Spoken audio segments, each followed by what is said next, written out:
That's me, sitting on a big cold rock. You might be wondering, why?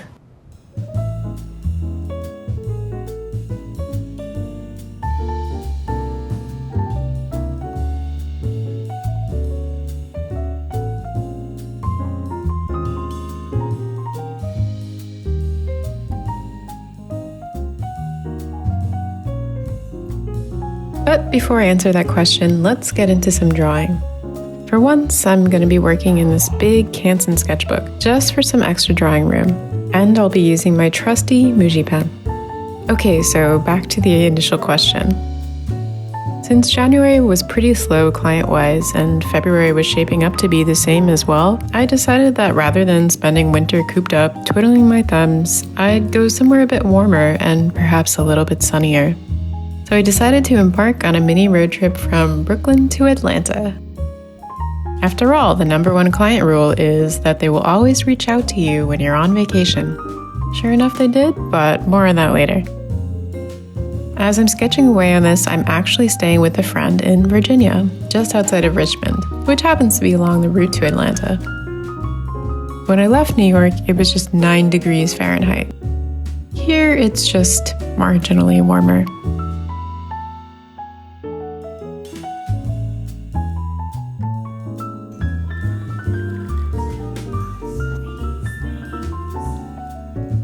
Reviving my sketchbook practice over the past few years has been pretty crucial for me in terms of preventing burnout. With client work, it's very easy to take on too many jobs at once and completely empty the creative well. But for me, sketchbooking helps to refill some of that, as well as providing new avenues to mess up and have fun. Nothing is planned when I first start a new sketchbook page, unless I'm doing a study or working from a reference. But many times I have an idea or a theme that I'd like to explore. So after I drew the first figure on the page, I wanted to lean more into dynamic posing. Thus this figure who's magicianing next to this chalice.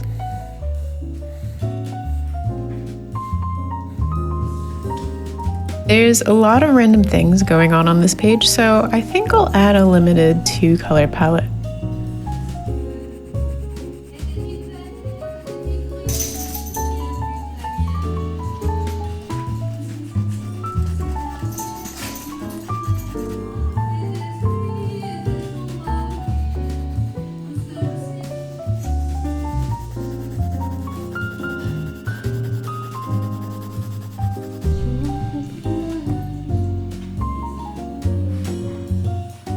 This is our host, Penny. She knows all the local happenings in Richmond. One of which is the Mural Walk that spans a row of hollowed-out industrial buildings.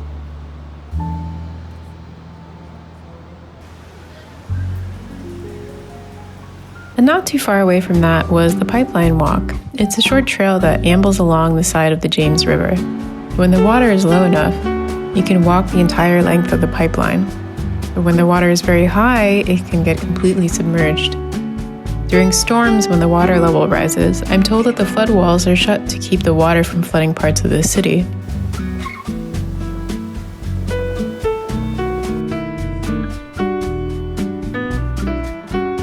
What's that, Penny? A new artist in residence has arrived? This is Leia, a preeminent artist with many years under her belt. She's agreed to teach me her ways, but first she must carefully inspect my tools. Leia has spoken, so today we'll be working in brush pen.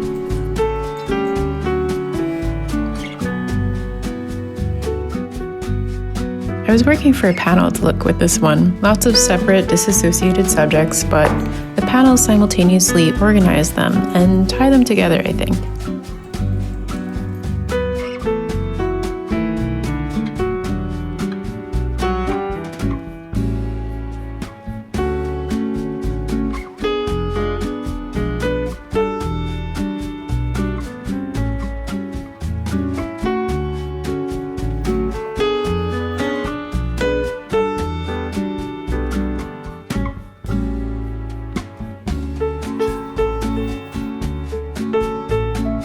Over here I was going for a sumi worm, but I don't think it was a successful execution. I'll have to work on my worms in the future. For now, I'll just keep going and make the best out of it. Leia agrees, and she's taken it upon herself to guide me through the next steps.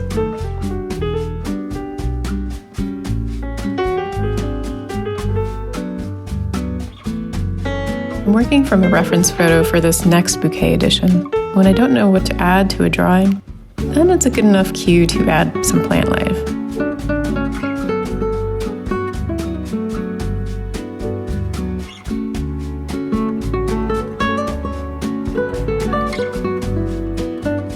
Tomorrow I'll be making the trip from Virginia to Asheville, North Carolina.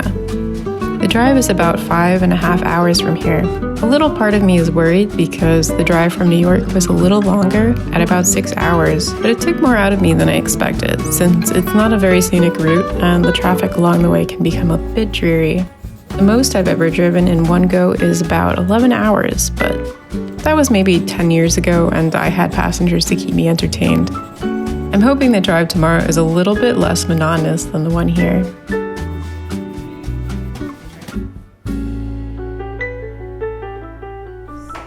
Thanks so much for hosting us, Penny. On to Asheville. Since I arrived during the off-season, many of the shops I was interested in were actually closed. It's a shame, but at least the dinner and breakfast I had in town were quite good and locally sourced at that. I also refueled on some very much needed road snacks. No hungry driving in this car. Sometimes Asheville felt like a mix between Colorado Springs and Pittsburgh, with its winding roads nestled between the Blue Mountains.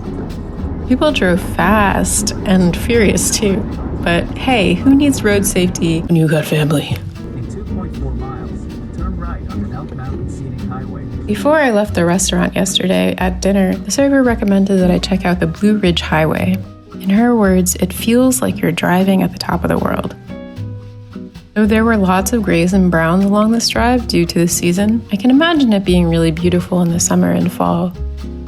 I found it weirdly challenging to find the entrance to the Blue Ridge Highway, and I was never quite sure whether I was on it or not. But when I saw this section of the road, I knew I had to stop and give it a look. I'm sure if this were The Last of Us, a road like this would definitely be some kind of ambush, but today my curiosity paid off.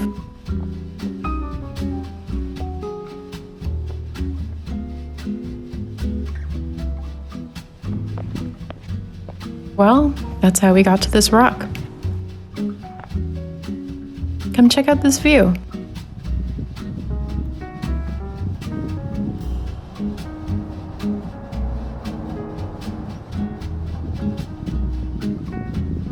I briefly thought about sketching a plein air up here, but it was a bit too chilly and my nose started running. So, on to Atlanta.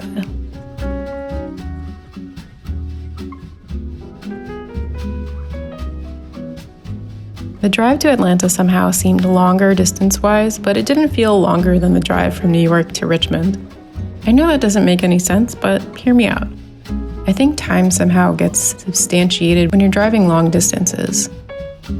Ever since the pandemic, time sometimes feels like it's moving too fast, or it hasn't passed at all, or there's no demarcation in its passage. Do you ever feel like you don't have enough time to do all the things you'd like to?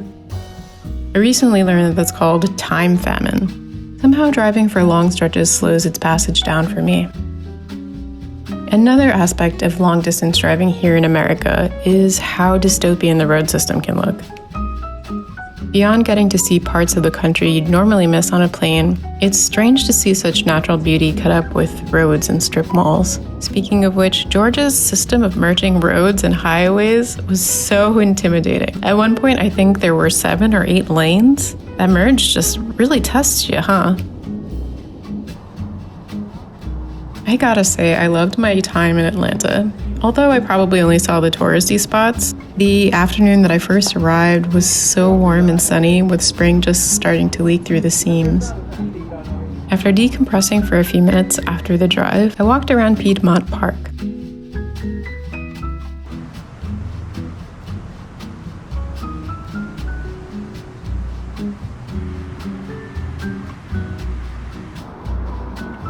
From there, I took a long walk to a local bookshop.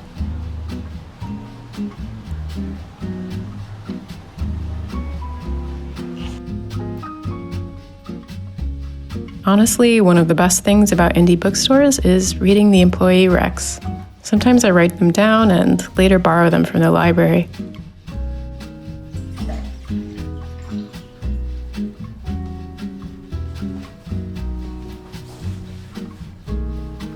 I'm pretty hungry from yesterday's walking, so let's hit up a biscuit shop.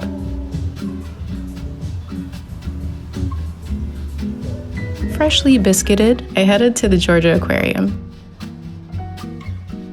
It definitely had mall vibes, but it was still really impressive.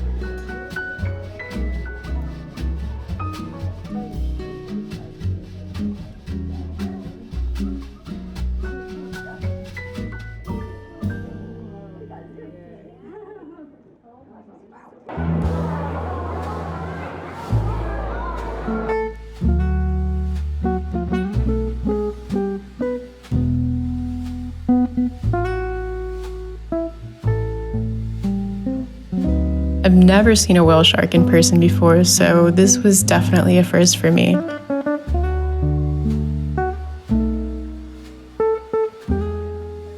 Seeing the beluga whales here, though, caused me to feel conflicted about aquariums. Their tanks are so small in comparison to their natural habitat. But the excitement that the school kids felt around the animals was palpable, and the otters were basically celebrities.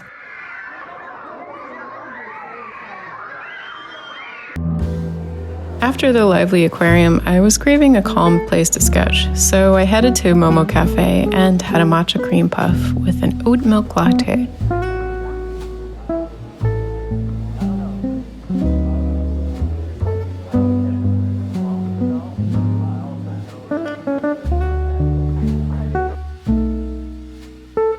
Here's what I was sketching, along with some sketches from Asheville. I didn't dally for too long. The High Museum was calling to me. The High was bigger than I imagined, and I spent more time here than I even thought I would. It felt so much fresher than a lot of museums that I've been to, with an impressive array of classically trained and self-taught artists.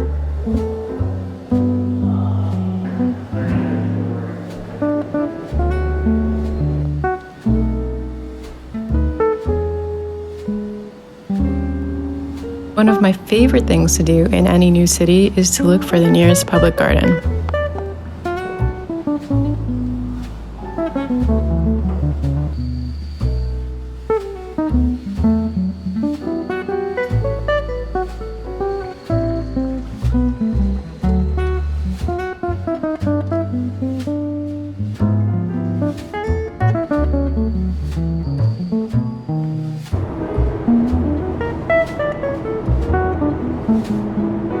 Indoor-wise, I arrived a little too early for the orchids exhibit too, but I managed to grab a comfy little seat in the desert room not far from the tortoise. Ideally, there would be more seats for sketching in this place, but this'll do.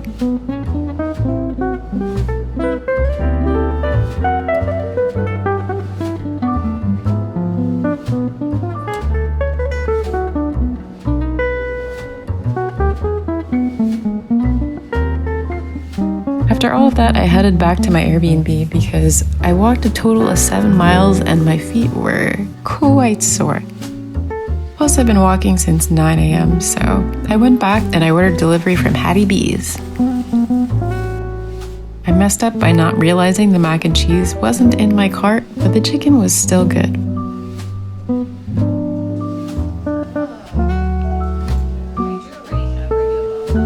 The next day was my last in Atlanta, so I stopped at Trader Joe's and restocked my snack wares. Then got myself a surprisingly filling almond croissant. And there I went on a mini quest to see Krog Street Tunnel. It reminds me of the rock from Asheville, but maybe its older, cooler cousin.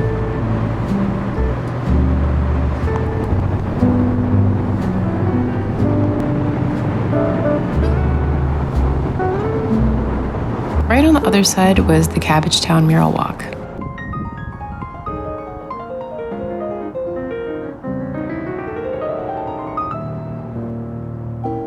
I'm guessing that either this side is new or they just update it periodically because there's the water rabbit from this year's Zodiac. And we've got to represent Shaolin, of course.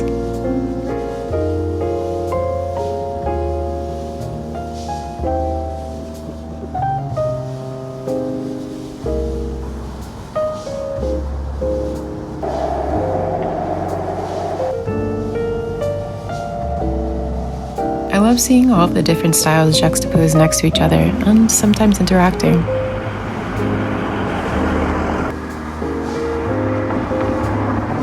One last stop at some thrift stores before I head home.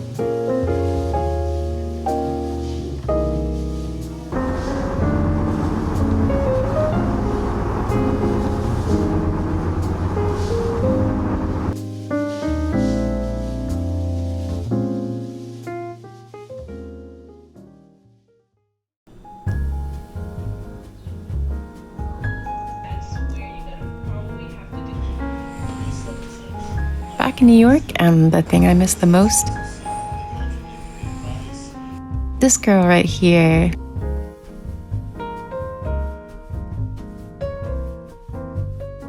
Now that we're back, I have some client work to attend to. Remember what I said before? If clients are quiet, just go on vacation. And sure enough, a few jobs reached out to me while I was in the South.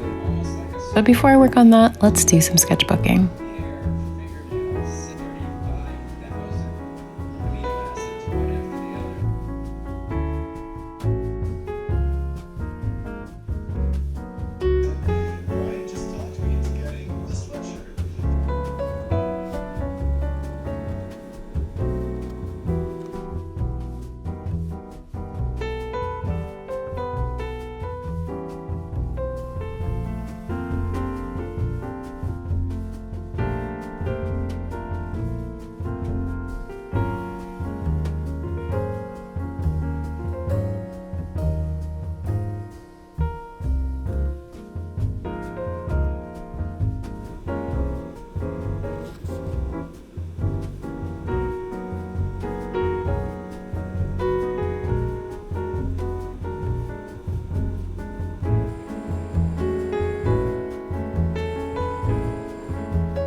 Alright, time to get to work. I just finished up this illustration yesterday, the concept being the elephant in the room when folks downsize their living space. Today I'll be starting on some illustrations for Oprah magazine. These will be accompanying several articles about women and their unique relationships with their mothers. This one in particular is going to be a challenge simply from the fact that it's a crowd scene. The article itself is about adult women whose mothers passed away when they were young and later go on to join a sort of support group.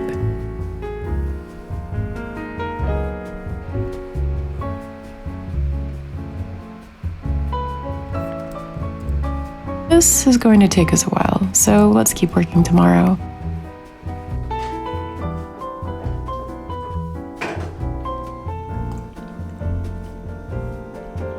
Recently, I read The Secret History by Donna Tartt. Maybe a controversial take, but I do have to say I didn't understand the hype behind this one. I'm fine with unlikable characters, but I didn't find these ones particularly interesting or even funny. Felt like there was little to no inner conflict, and beyond the main event about a third of a book in, I didn't understand most of the characters' motivations.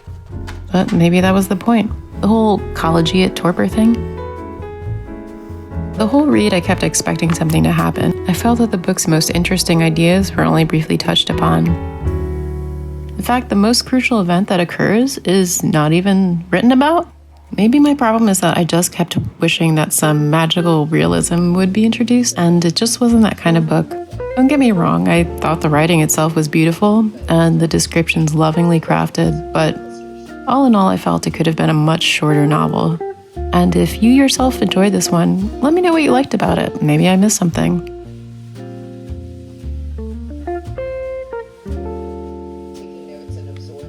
Another day, another sketchbook spread. It's the first of the month today, which means that there's a virtual talk to listen to by illustrators acquainted. Illustrators Acquainted is a newsletter that you can subscribe to, and every first Friday of the month, Carlotta Freer, its creator, interviews a new guest artist. Today's guest artist is Ping Zhu. She's an artist whose work I've long admired for its whimsical subject matter and fun, expressive strokes. Ping talked a bit about her illustration journey over the years and the things that captivate her and inform her work. The style of city that everyone likes to be in. But I do think the positives is that, like, if you're a semi-social person and you enjoy having a community, like New York definitely has those things. I gravitate towards things that kind of give you, like, I don't know, you like wonder what's going on really, or like why they made those decisions, or, you know, there's kind of like little things to pay attention to here and there. I don't know, it's like quietness is also very powerful. So I don't know, it's a personal preference, but being able to kind of, I want to make work that I like to look at too. Like, I don't like to make work that I'm just like, oh, this must be very interesting for like this audience of people, or like this particular person who I'm trying to impress. All in all, Illustrators Acquainted is a really cool space that Carlotta has created, where people are encouraged to ask working artists questions. There are actually so many questions this time that Carlotta and Ping weren't able to answer all of them. Get those thoughts out, and so I appreciate like the short that just like you use in something else later. But there's still like a spirit in the. Back to work on these Oprah magazine illustrations.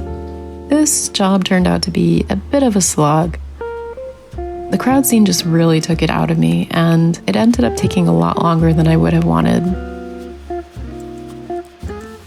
I wanted to depict the cinnamon roll group hug from the article, but my intention was to have them fold into each other like the petals of a ranunculus, better known as a buttercup.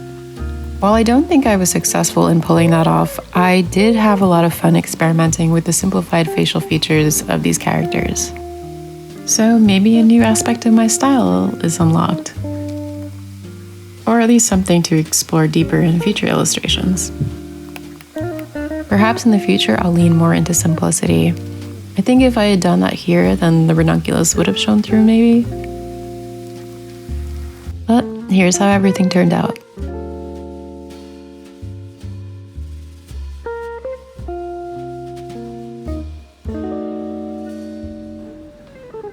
That done, I'm going to give these hands a rest and catch the next showing of Return to Seoul. See you later, Sumi. Thanks so much for watching. See you next time.